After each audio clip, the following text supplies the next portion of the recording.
Okay. So this week, so last week we were really focused on the aspirational statement and kind of the mindset that goes through that and looking at um, of what that looks like and just kind of being big and bold and letting go. Today we're talking about stepping beyond survival. So a lot of us, we get so busy in what we call the drift or in the grind that we just get into survival mode. And we don't eat when we need to, and we don't take the bio breaks that we need to take. And then I also want to go through and do like a review of the swag quickie, so that we can start utilizing that. Because of the format of this, which is kind of smaller nuggets of information, there's going to be times that I'm just kind of introducing the idea and that we can go into more depth later. So don't panic. Just take this as, if this is your first time looking at something, just take it as the first time. And if you're familiar with it, great. So the first thing we want to cover is survival strategies. So there's different things that we do in order to survive in today's society. And they're things that they're little barriers that we put up or little flags that we put up to say, I've got my act together. And one of the more common things is looking good, right? We spend a lot of energy in our appearance, physical appearances, on how our life appears to everybody else. And it's just like presenting the good front.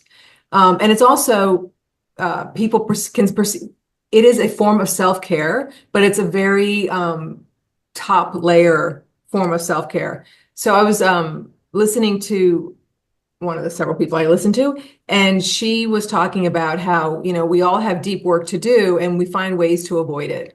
And sometimes in order to avoid something, we'll be like, mani-pedi, and then we run off and go get our nails done, or we go get our hair done again, or we go and buy a thing for the house, because a lot of times we don't want to buy something for ourselves, but we'll buy it for the house or we'll buy it for the kids. And so we find ways of just kind of getting ourselves out of doing some of the heavier work. Another way that we do it is like, we survive by being in control, right? We talked about the be, do, have process.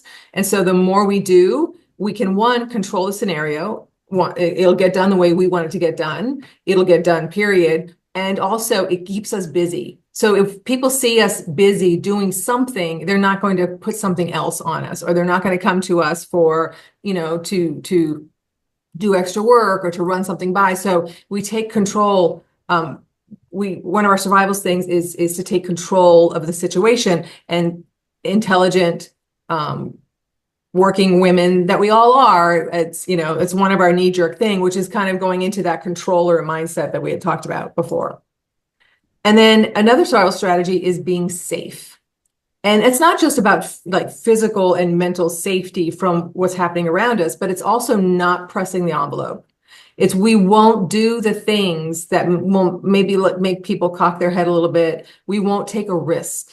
And so, we might want to do something, but we will put off doing that and do something safer instead. So, we talk about the road less traveled is not the one we want to go on. We kind of want to stay in the crowds. We want to stay within the expectations of what people have for us, because that is safe. And so when we talk about safety, it is, of course, we want to be physically and emotionally safe. You don't want to put yourself out there so far that you are, risking self-harm, but you do need to press the envelope. And so one of our survival skills is to make sure that we maneuver and that we stay safe and we don't take any undue risks that are going to bring any kind of judgment or loss to us. And the other one is that one of our survival strategies is to be right. Sometimes we can be very wrong in a situation, but we won't let it go, because being right is more important than what else is happening, because that is a way of putting up a wall and a guard, because to admit that we're wrong. So sometimes you get into a situation where you just have to be curious. We had talked before about living life in curiosity. So if you find someone with an opposing view or an opposing opinion or a different perspective, it is not about arguing, you don't listen to them in order to have the response, right? You don't want to just listen to respond. You want to listen with curiosity and hear what they have to say, and be open to the fact to get new information, and be open to understand that person's point of view and having that conversation. That is, it's risky because, what if you change your mind? And so sometimes we feel that we can't change our mind. We can't be wrong, or we can't take in new information, because then that makes us look weak. And so we lose that effectiveness, and you can see that throughout all relationships. And so sometimes there's a meme.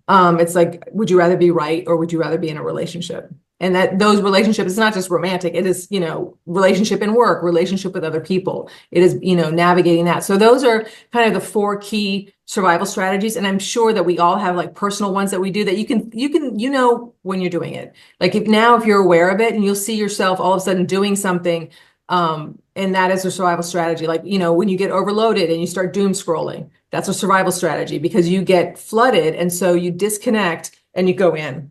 And you go into that safe space, right? Which is within yourself.